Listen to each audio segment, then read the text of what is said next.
It's Showtime host. Walang nagpa-block screening. Fans, may kanya-kanyang reaksyon.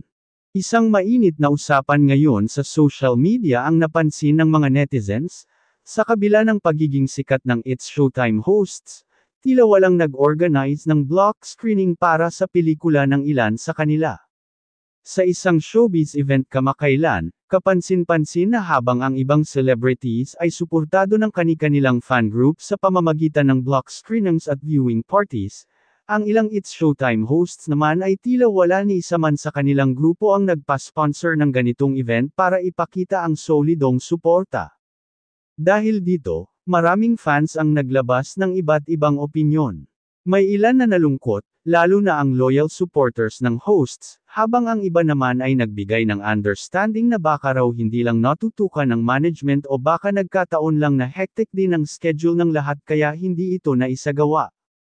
May mga nagsabi rin na, hindi naman sa block screening nasusukat ang suporta, ang mahalaga, andyan sila para sa isa't isa. Ngunit hindi rin nawala ang mga comments na nagsasabing, kung talagang pamilya sila sa Showtime, dapat kahit simpleng support man lang ramdam.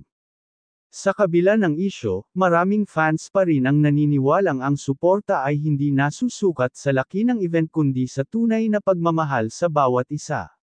Hindi rin nakalimutan ng iba na ipaalala na minsan, ang schedule conflicts at iba't ibang commitments ang dahilan kaya hindi agad na isa sa katuparan ang mga ganitong activities. Kung totoo man o hindi ang mga haka-haka, ang sigurado, ang pagmamahal ng fans sa It's Showtime family ay nananatiling buo at matatag. At siguradong marami pang proyekto ang darating na pagsasamahan nila. Abangan natin kung magkaisa nga ba ang mga hosts sa susunod na pagkakataon para sa isang epic block screening.